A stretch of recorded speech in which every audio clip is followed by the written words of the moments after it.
Today we will talk about feminism. But what is exactly? Feminism is a social, political, and cultural current that aims at equal rights between men and women. Feminism has been achieving many achievements for women, such as the right to vote, to education, and to protect the rights as human beings. This movement does not intend to have superiority over men, but seeks, as I mentioned, equality in their rights. Feminism has had a good evolution since over the years women have achieved the most important goals of his movement.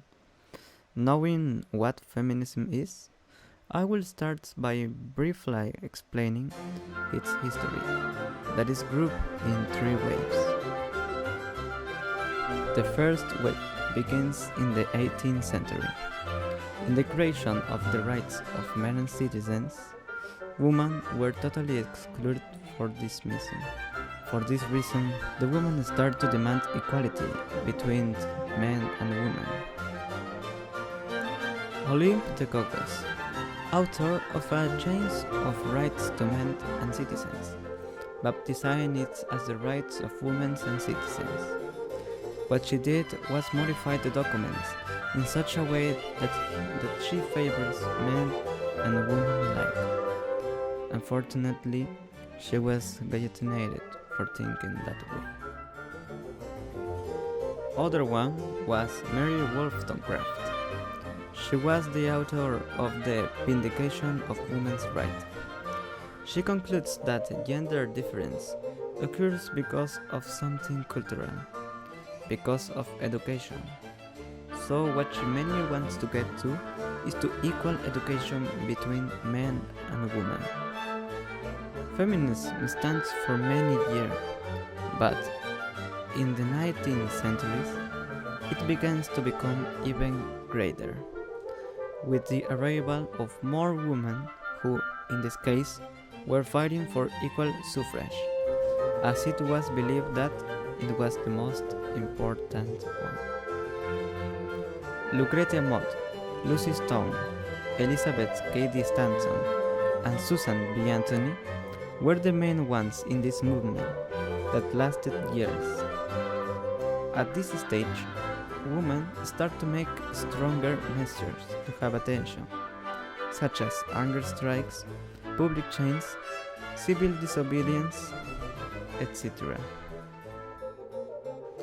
But all this came to fruit in 1893, where New Zealand was the first country to allow the vote without restrictions on women, after which many more were added, as like Russia, England, and the United States.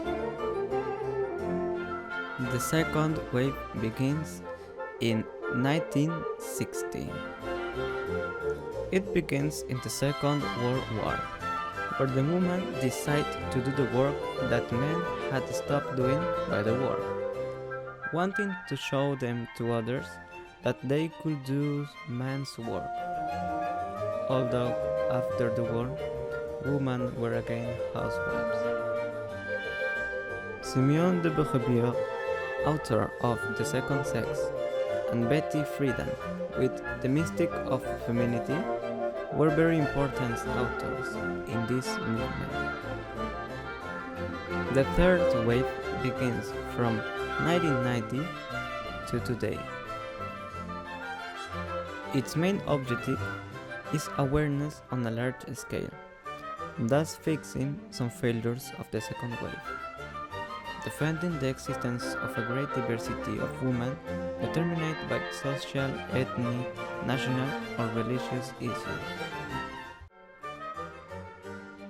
Here, all branches of feminism come together, thus leaving a great movement that defends the right of all women, without typecasting them into stereotypes nor in classes. Equality at their highest level.